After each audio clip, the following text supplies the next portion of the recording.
भारत भूमि का मान रही है गौ माता, मिट्टी के हर कण कण की शान रही है गौ माता। गुरु वशिष्ठ जमदग्नि ने गुणगान किया गौ माता का, कृष्ण कन्हैया नटवर नागर ने गुणगान किया गौ माता का। इसीलिए हम भारतवासी गाय नहीं कटने देंगे, सिर भले ही कट जाए गाय नहीं कटने देंगे। आज हमारे साथ पॉडकास्ट में है श्री माधव कृष्ण सागर गौशाला की अधिष्ठात्री, महान गौ सेविका, महान कृष्ण उपासिका बाईसा राज श्री नवल बाईसा। और आज हम जहां पॉडकास्ट कर रहे हैं वो जगह है ढाणी चारनान, जिला सीकर, राजस्थान। बहुत ही पावन भूमि में आज हम श्री बाईसा के सामने रूबरू हो रहे हैं। आपका बहुत बहुत स्वागत हमारे चैनल पे। और आप बताइए कि ये कृष्ण गौशाला कब स्थापित हुई और आपको कैसे ये मन में प्रेरणा ली?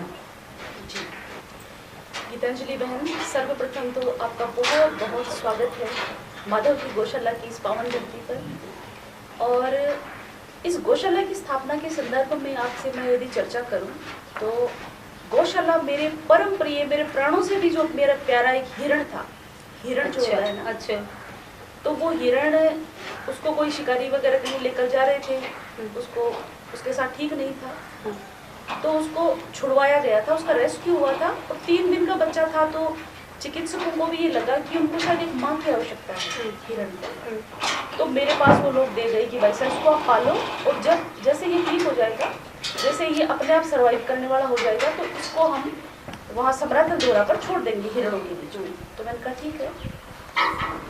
अब वो 8 महीने तक मेरे बीच में रहा। माधव उसका नाम रखा। अच्छा जी, माधव उसका नाम रखा और मेरे लिए वो प्राणों से भी प्यार। उसके लिए हरे चारे की व्यवस्था, दूध वो पीता था। मैं सोच रही थी कि जैसे वो 1 वर्ष का हो जाएगा तो उसको अपनी उसकी कम्युनिटी में छोड़ दिया जाएगा। लेकिन किसी कारणवश मेरा माधव मुझसे दूर हो गया, चला गया।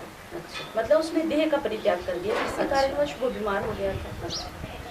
तो मेरा मन उसके लिए इतना व्यतीत रहने लगा कि मैंने उस जीव को कितने प्रेम से पाला और वो तो चला गया, उसका तो अस्तित्व ही नहीं है। तो उसके बाद में गीतांजलि बहन मुझे एक विचार आया मेरे मन में, शायद वो दैवीय प्रेरणा थी, वो परमात्मा का कोई संकेत आप कहिए, जो कि शुभ कार्य करने से पहले हमारे मन में ईश्वर की वो प्रेरणा होती है। तो मेरे मन में ये प्रेरणा हुई कि उसके लिए अपन रो रहे हैं, उसके लिए अपन विलाप कर रहे हैं, इससे अच्छा क्यों ना उसके नाम से एक सेवा प्रकल्प शुरू किया जाए। और माधव गौशाला, माधव श्री माधव कृष्ण सागर गौशाला समिति के नाम से एक गौशाला का बीज यहाँ पर पड़ा। और गाय भी यहाँ पर, मैं आपको एक बहुत ही सुंदर बात बताऊं कि गौमाताएं भी यहाँ पर कौन सी हैं। अधिकतर गोवंश जो गोवध के लिए जाती हैं उनको छुड़वाया जाता है। और वो लंबे सींग वाली कांकरेज जो गौमाताएं हैं वो गोवध से छुड़ाई हुई गौमाताएं हैं। तो माधव की गौशाला में अधिकतर गोवंश वो है। अब यहाँ पर नेत्रहीन गौमाता भी हैं। अब यहाँ पर जैसे नीलगाय घायल होके आ गया तो उनका भी उपचार है। तो ये व्यवस्था लगभग 1.5 वर्षों से चली आ रही है। जी, क्योंकि हम देख रहे हैं कि इतनी कम उम्र में आप इतना महान कार्य कर रहे हैं। आज के इतने फॉरवर्ड जो युग है उसमें आपने ये सब कैसे किया? शुरुआत से मैं आपको बताऊं तो आप हमें बचपन से बताइए कि आप बचपन से ही मतलब इस मार्ग की तरफ अग्रसर रही, कब से? गीतांजलि बहन, मैं जब बचपन में विचार करती थी कि इस मानव जीवन का क्या अर्थ हो सकता है, हम क्यों आते हैं यहाँ पर धरती पर, सुख दुख संयोग वियोग, लाभ हानि, जीवन मरण। बचपन से ये विचार? जी, मेरे मन में ये विचार बार बार जब पढ़ते थे। अच्छा। तो मैं ईश्वर से ये प्रार्थना करती थी कि भगवान जो मेरे लिए उचित हो वो मुझे मार्ग आप दिखलाइए। क्योंकि साधारण मानव अपने जीवन का फैसला अपने हिसाब से तो कर नहीं सकता, कोई दैवीय प्रेरणा ही उसको आगे अग्रसर कर सकती है। तो मैं लखासर दहरू जी के जा रही थी। अच्छा। और वहाँ मैंने देखा कि एक बीमार घायल गाय जो एक्सीडेंट हो गई थी और घायल गौ माता जो है वो सड़क पे पड़ी हुई थी। अच्छा। और मेरा मन इतना व्यथित हुआ कि मैं इसके लिए क्या कर सकती हूँ। मैं बस में बैठी हुई थी उस समय। तो मेरे साथ मेरा छोटा सा भांजा भी था। अब मैं जैसे ही उस घायल गाय को, मैंने कहा भाई मैं तो बीच रास्ते में उतरूंगी क्योंकि मुझे तो गाय को ठीक, यदि गाय को घायल तड़पते हुए हाँ, छोड़कर आगे निकल जाते हैं। यदि मैं तीर्थ यात्रा करती हूँ तो वो मेरी तीर्थ यात्रा कभी सफल नहीं हो सकती है। भाई जीव तो पड़ा है बीच में, और मनुष्य ही तो समर्थ है हाँ। जो कुछ कर सकता है। हाँ। मेरा भांजा छोटा सा मेरे साथ था, तो ये विरक्ति का जीवन क्यों अपनाया वो मैं आपको थोड़ा बता हाँ, रही हूँ। वही मैं जानना चाह रही थी। तो जैसे ही मैं गाड़ी से उतरने लगी, जाना था मुझे डूंगरगढ़ के पास में है लखासर, हाँ, और फिर मैं दर्शन किए हुए। बीच रास्ते में मैं जब उतरने लगी तो मेरे भांजे ने मेरा हाथ, मेरी उंगली पकड़ी, छोटा सा भांजा। तब मेरे मन में विचार आया कि यदि विवाह के बंधन में और सांसारिक बंधन में यदि बनते हैं ये सब तो रोकेंगे। हाँ। ये उंगलियां हमेशा पूरे जीवन हाँ। पकड़ी जाएंगी। हाँ। आज जो छोटे से बच्चे ने, भांजे ने उंगली पकड़ी है ना, हाँ। ये समाज तेरी हमेशा कहीं से ना कहीं से खिंचाई होती रहेगी कि हाँ। नहीं यहाँ रुकना है, यहाँ चलना है, यहाँ बंधना है, यहाँ छूटना है। तो मैंने कहा हो नहीं पाएगा, इससे अच्छा है कि ये पूरा जीवन को सेवा को और जीव सेवा को समर्पित कर दिया जाए। और भगवती मातेश्वरी ने लाज रखी, घर परिवार वालों ने भी कोई ज्यादा विशेष विरोध नहीं किया और साथ ही दिया। और आज जितनी थोड़ी बहुत मातेश्वरी और गौमाता सेवा करवाए तो चल रहा है। आप बहुत अच्छा नेक कार्य कर रहे हैं, भक्ति के मार्ग में हैं। ईश्वर जो है, विष्णु भगवान है, एक शक्ति है।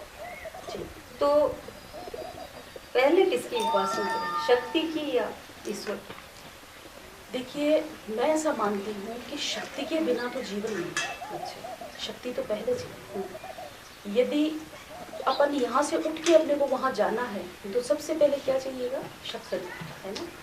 शक्ति की उपासना पहले होगी, और शक्ति यदि शरीर में होगी तभी तो भक्ति कर पाएंगे, है ना। तो मुझे लगता है कि शक्ति की आराधना प्रथम है। तो मोक्ष प्राप्ति के लिए शक्ति की आराधना से ही मोक्ष प्राप्ति मिल बिल्कुल जाएगी। बिल्कुल। कबीरा कुआं एक है, पनिहारी अनेक, बर्तन सबके न्यारे न्यारे, पानी सब में एक।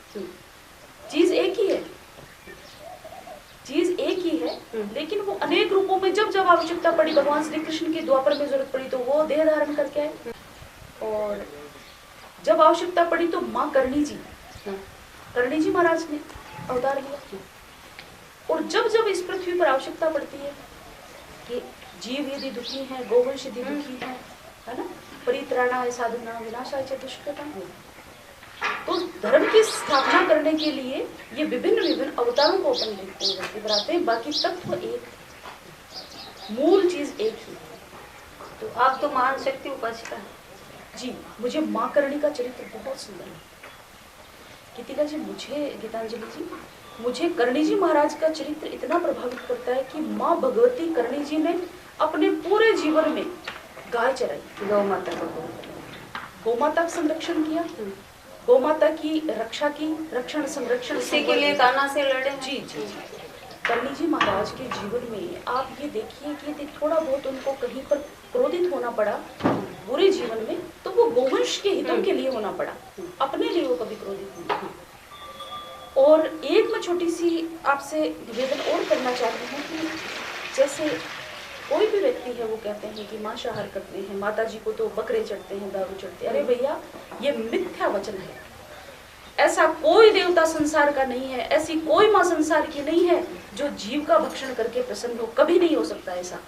आप लोग अपनी स्वाद लोलुपता को पूर्ण करने के लिए, अपने जिह्वा के स्वाद के लिए ये बहाने बना रहे हो, इसलिए देवताओं का नाम लेना बिल्कुल सर्वथा मना कर दो। करणी जी महाराज को कभी कोई जीव को भक्षण कर ही नहीं सकती है, कभी मातेश्वरी, कभी भी भैरव जी, कभी भी कोई भी देवता शराब का सेवन कर ही नहीं सकते।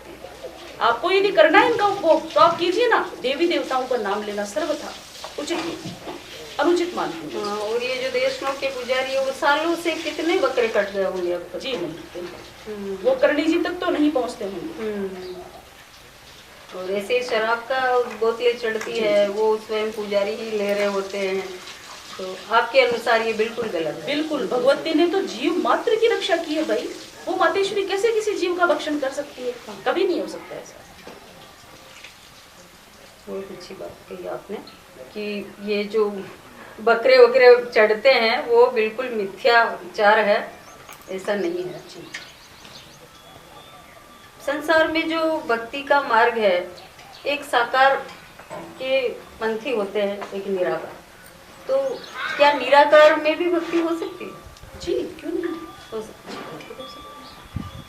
निराकार का तो देखिए वो है कि अपन शुरुआत यदि करते हैं तो साकार से करना इसलिए जरूरी होता है कि उसमें थोड़ा सा मूर्ति को अपन ने सामने रख लिया, पुष्प चढ़ा दिए, दीपक कर दिया, धूप बत्ती दिखा दी, तो अपना जुड़ाव उनसे हो गया, माला लेकर बैठ गए, है ना। और जब अपन साकार की पूजा करते करते करते करते निराकार तक पहुंच जाते हैं, फिर जरूरत ही नहीं है ट्रैक की, फिर तो आप वास्तविक गंतव्य तक पहुंच चुके हैं, मंजिल तक। तो आकार से निराकार की तरफ बिल्कुल बिल्कुल आकार से ही शुरुआत करनी पड़ेगी। अब लोग कहते हैं कि कर का मन का छोड़ दे, मन का फिर। अरे भाई, कर का मन का पकड़ोगे तब कहीं जाके मन का आएगा ना। अच्छा। मानसिक साधना तो तब बनेगी तब अपन पहुंचेंगे। आप शुरुआत तो करो, पहले हाथ से ही करनी पड़ेगी, अपन हाथ से माला जपेंगे और तब कहीं जाके फिर अनायास ही आप बैठे भी रहेंगे, माला आपके हाथ में नहीं है तो चिंतन अपने आप चलता रहेगा। जब अपने आप चलने लग जाएगा तो साकार से निराकार की तरफ अपने आप यात्रा हो जाएगी। आप ध्यान में बैठते हैं? जी, मुझे ध्यान करना बहुत अच्छा। अगेन मैं वापस गौशाला पर आऊंगी जी, कि आपने इतना बड़ा, कितनी गायें हैं अपनी गौशाला पर? देखिए गीतांजलि बहन, अभी गौशाला को 1.5 वर्ष ही पूर्ण हुआ है, लगभग 1.5 वर्ष भी हुए नहीं, तो थोड़ा बहुत कमी है, 15-20 दिन। तो अभी अपने पास 70 गोवंश है जी। और गोवंश के अलावा प्राणी मात्र जैसे घायल नीलगाय भी आते हैं। और कौन कौन से जानवर आप रखते हैं? नीलगाय भी अपने पास है, मतलब रखते हैं क्या है कि जब तक वो ठीक नहीं होते तब तक। और वैसे ये प्रकृति का उपहार है, वन्य जीव जो है वो प्रकृति का उपहार है, किसी प्रकार के बंधन में रहने वाले जीव नहीं है।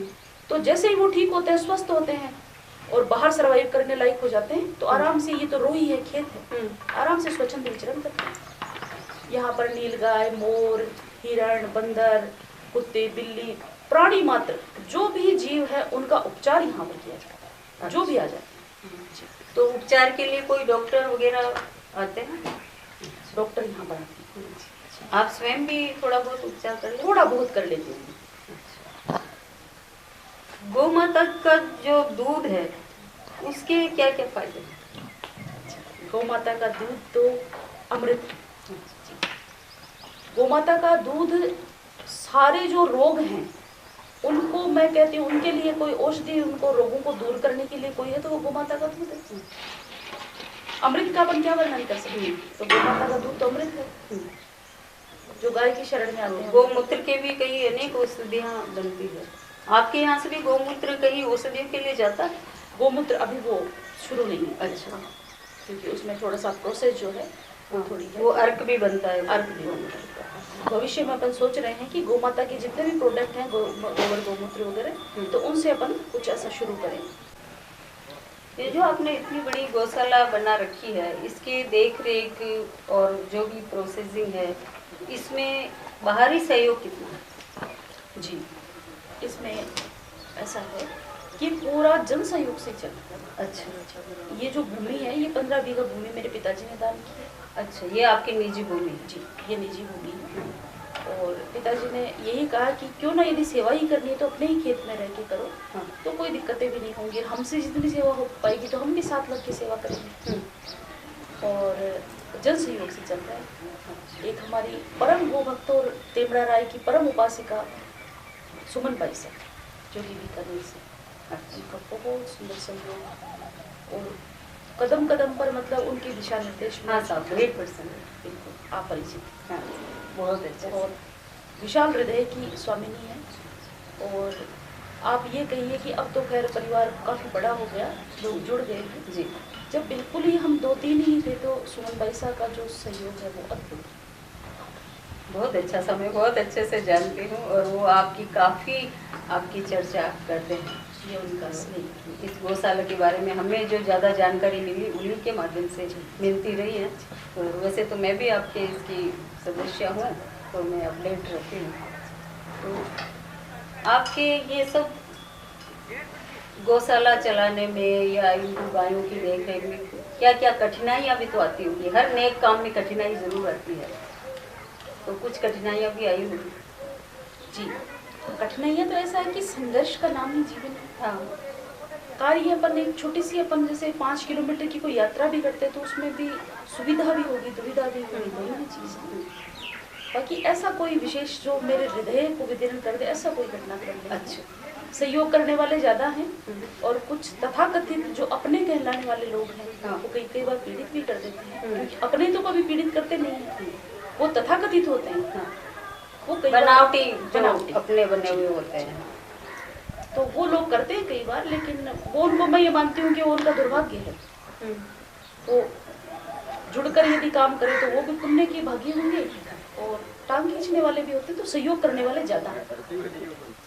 बहुत अच्छी बात है। गौ माता तो वैसे तो गौ माता है, संसार की माता है, जी। पर गौ माता को राष्ट्र माता का दर्जा मिल जाए, इसके लिए आप क्या प्रयास करते हैं? देखिए, बहुत अच्छी बात है।